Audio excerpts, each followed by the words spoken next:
नमस्कार मित्रों, मैं सुशील कुमार मौर्य बीएड प्रवेश परीक्षा को ध्यान में रखते हुए हिंदी का पाठ्यक्रम जो है उसके अंतर्गत आज हम क्रिया और अव्यय को पढ़ेंगे। सर्वप्रथम हम क्रिया को पढ़ेंगे।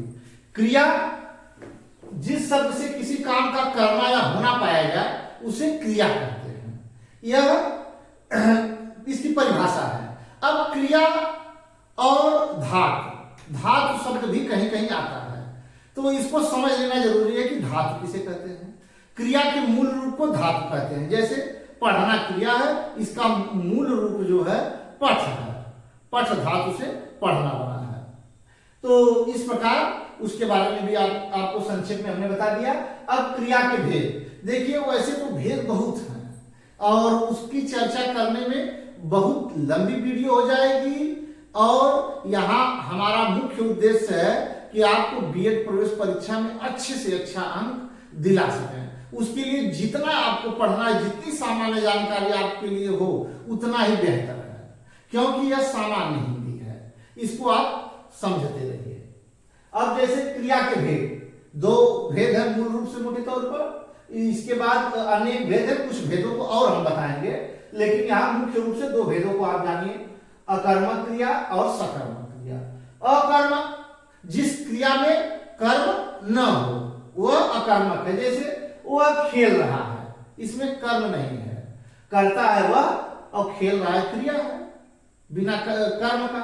अकर्मक वह खेल रहा है, वह खाता है, इस प्रकार वह जाता है। ऐसे क्रियाओं को अकर्मक क्रिया कहते हैं। अब दूसरा है सकर्मक, जो कर्म के साथ हो। ऐसी क्रियाएं जिसमें कर्म हो वह जो है सकर्मक क्रिया कहा जाता है। जैसे वह फुटबॉल खेल रहा है, इसमें जो है उसका फुटबॉल जो है कर्म है। अब सकर्मक क्रिया दो प्रकार की होती है, एक कर्मक दुई कर्मक। जैसा ही शब्द से ही उसकी परिभाषा मालूम है। एक कर्मक का मतलब जिसमें एक कर्म हो, दुई कर्मक का मतलब जिसमें दो कर्म हो। उदाहरण के रूप में जैसे वह पुस्तक पढ़ता है, वह पुस्तक पढ़ता है, इसमें जो है पुस्तक कर्म जो है एक ही है, इस कारण यह एक कर्मक क्रिया है। ऐसे वाक्य जितने भी रहेंगे सब एक कर्मक क्रिया रहेंगे। इसके बाद दुई कर्मक क्रिया जिसमें दो कर्म हो, गुरु ने छात्र को पुस्तक पढ़ाई। अब इस प्रकार आप एक कर्मक और दो कर्मक क्रिया के बारे में जान गए होंगे। इसके बाद कुछ क्रियाएं जो मुख्य रूप से परीक्षा में पूछ देता है आपकी प्रवेश परीक्षा में, उसकी भी हम चर्चा कर देते हैं। जैसे सहायक क्रिया। सहायक क्रिया क्या है? मुख्य क्रिया के अर्थ को पूरा करने में जो सहायक हो उसे सहायक क्रिया कहते हैं। इसमें जैसे है, हो, था, थी, थे वाक्य के अंत में लग जाता है। अब इसके बाद आ जाता है संयुक्त क्रिया। संयुक्त क्रिया जो है, जो क्रिया दो या दो से अधिक धातुओं के मेल से बनती है उसे संयुक्त क्रिया कहते हैं। जैसे उदाहरण के रूप में लीजिए, वह घर पहुंच गया, वह घर पहुंच गया। इसमें वह घर गया, वह घर पहुंचा, दो क्रिया है, दो क्रियाओं को मिला दिया गया, वह घर पहुंच गया, तो यह संयुक्त क्रिया है। अब एक क्रिया और बता दे रहे हैं, अनेकार्थ क्रियाएं। ये परीक्षा में आ भी सकता नहीं भी आ सकता है, लेकिन आपको जानकारी के लिए बता दें, हिंदी की एक खास कला है, एक खास विशेषता। यह केवल हिंदी भाषा में ही पाया जाता है, अन्य भाषाओं में ऐसे शब्द आप नहीं देखेंगे, इसलिए मैं इसको ला दिया। खास इसका यह कारण नहीं था, लेकिन हिंदी की एक जो खूबसूरती है, अभी आप देखेंगे कि ऐसे वाक्य अन्य भाषाओं में नहीं मिलते हैं। जैसे अनेकार्थ क्रिया का मतलब जिस क्रिया का प्रयोग अनेक अर्थों में होता, क्रिया एक रहेगी लेकिन उसका अनेक अर्थों में प्रयोग होगा, ऐसा अन्य भाषाओं में आप नहीं पाएंगे। जैसे मान लीजिए, खाना एक क्रिया है, खाना एक क्रिया है। अब इसका प्रयोग देखिए कितना दिलचस्प है। वह मार खाता है, वह खाना खाता है। अब खाना भी जैसे खाने मार खा रहा है या इधर खाना भी खाता है, इसी के साथ वह कसम खाता है, वह जहर खाता है। खाना क्रिया अनेक अर्थों में देखिए प्रयोग हो रहा है।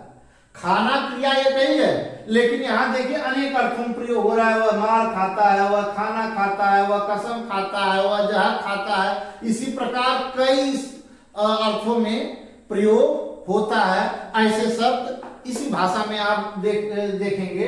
तो अब जो है क्रिया के बाद हम अव्यय की चर्चा करेंगे। ये अव्यय की शुरुआत हम अव्यय की परिभाषा से करते हैं। अव्यय ऐसे शब्द को कहते हैं जिसके रूप में लिंग, वचन, पुरुष, कारक इत्यादि के कारण कोई विकार उत्पन्न नहीं होता है। अव्यय शब्द हैं जैसे आज, कब, इधर, उधर, किंतु, परंतु, जब तक, इसलिए और इस प्रकार के सैकड़ों शब्द अव्यय है। अव्यय का मूल सिद्धांत यह है, उसका मूल जो अवधारणा यह है, यह लिंग, वचन, पुरुष, कारक कहीं भी प्रयोग हो, किसी भी वचन में प्रयोग हो, किसी भी पुरुष में प्रयोग हो, किसी भी कारक में प्रयोग हो, अव्यय एक समान प्रयोग होता है।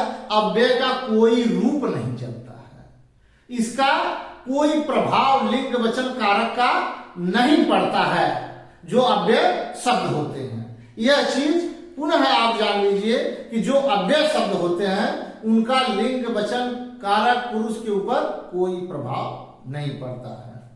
वह एक समान हर लिंग में, हर वचन में, हर पुरुष में, हर कारक में उनका एक समान प्रयोग होता है।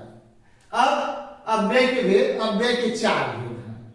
देखिए, इस को अगर आप समझ गए तो अव्यय के बारे में एक आम जानकारी आपको हो जाएगी कि अव्यय किसे कहते हैं, और आप जान जाएंगे। इसलिए इस वीडियो को शुरू से अंत तक अवश्य देखिएगा, बहुत लंबी वीडियो नहीं है।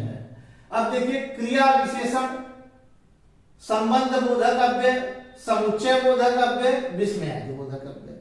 अव्यय के चार भेद हैं। तो पहला भेद है क्रिया विशेषण अव्यय।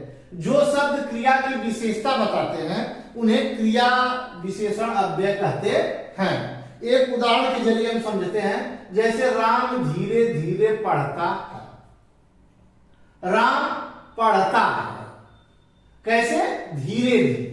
राम धीरे धीरे पढ़ता है। इसमें जो पढ़ना है इसकी विशेषता बताई जा रही है कि कैसे पढ़ता है, धीरे धीरे पढ़ता है कि तेज पढ़ता है कि मंद गति से पढ़ता है। तो जहां पर क्रिया की विशेषता बताई जाती है जिन शब्दों के द्वारा, उसे क्रिया विशेषण कहते हैं। एक उदाहरण द्वारा आप समझ गए कि राम धीरे धीरे पढ़ता है। पढ़ने क्रिया की जो विशेषता है यहां बताई जा रही है कि धीरे धीरे पढ़ रहा है। ऐसे वाक्य अगर कहीं आते हैं तो उसे क्रिया विशेषण अव्यय कहते हैं। अब दूसरा है संबंध बोधक अव्यय। जिस अव्यय से दो पदों के बीच परस्पर संबंध सूचित हो उसे संबंध बोधक अव्यय कहते हैं। मालूम हो कि दो पदों के बीच में कोई न कोई संबंध है, जैसे धन के बिना किसी का काम नहीं चलता। यहाँ बिना जो है यह धन का बिना से संबंध है, इस कारण जो है इसमें संबंध बोधक अव्यय है। जैसे रात भर जागना अच्छा नहीं होता, सुरेश गांव तक गया, इसमें संबंध है। रात भर, गांव तक, धन के बिना, बिना, भर और तक। तीसरा है समुच्चय बोधक अव्यय। इसको समझ लेना जरूरी है। इसका प्रयोग आपको हर करीब करीब 10 लाइन अगर कोई हिंदी गद्य पढ़ेंगे उसमें जरूर इसका प्रयोग आ जाएगा, समुच्चय बोधक अव्यय। जो दो पदों को या दो वाक्यों को या दो उपवाक्यों को जोड़ता है, जो अव्यय शब्द दो पदों, दो वाक्यों अथवा दो उपवाक्यों को जोड़ता है उसे समुच्चय बोधक अव्यय कहते हैं। समुच्चय बोधक अव्यय का जो शब्द होता है, जैसे और है, तथा है, अथवा है, या है, किंतु है, परंतु है, लेकिन है, एतएव है, अतः है, यह ऐसे कई शब्द हैं। उदाहरण देख लीजिए आप, आधी आई और पानी बरसा, आधी आई और पानी बरसा। राम और श्याम गए जो है, किंतु परंतु के प्रयोग भी आप बहुत देखे होंगे जो है। अतः का भी प्रयोग आपने देखा है, तथा, राम तथा श्याम।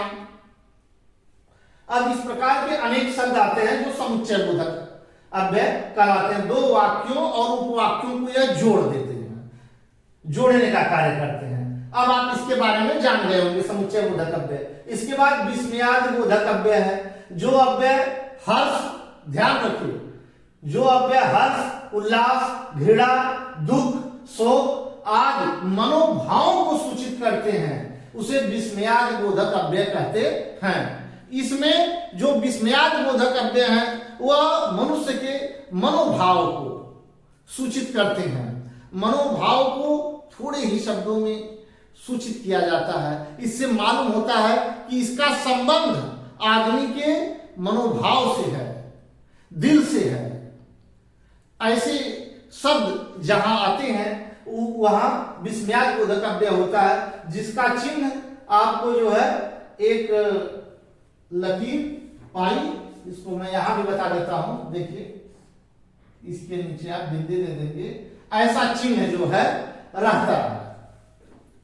यह जो है विस्मयादि बोधक का चिन्ह है। यह चिन्ह जरूर लगा रहता है। अगर कहीं देखिए शुद्ध अशुद्ध दे विस्मयादि बोधक का प्रयोग हो लेकिन चिन्ह न लगा हो तो वह अशुद्ध हो जाता है। ऐसी बारीकियों को आपको समझना है, क्योंकि मैं कई बार कह चुका हूं कि बीएड प्रवेश परीक्षा में आपको जो सामान्य जानकारी देगा, छोटी छोटी जानकारियां पूछेगा, जो कि आप उस पर ध्यान नहीं देते हैं। इसी कारण ज्यादा लड़के हिंदी में गलत कर जाते हैं।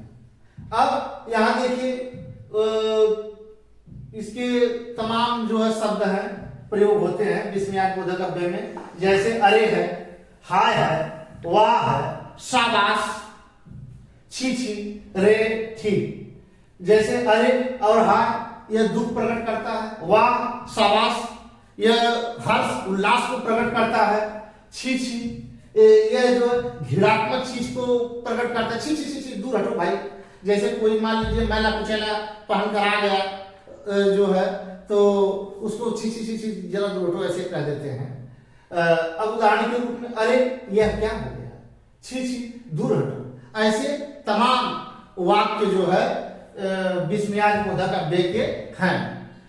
इस प्रकार आज आप जो है क्रिया विशेषण और अव्यय के बारे में जाने। अगले वीडियो में हम हिंदी के दूसरे टॉपिक के साथ उपस्थित होंगे। नमस्कार, धन्यवाद।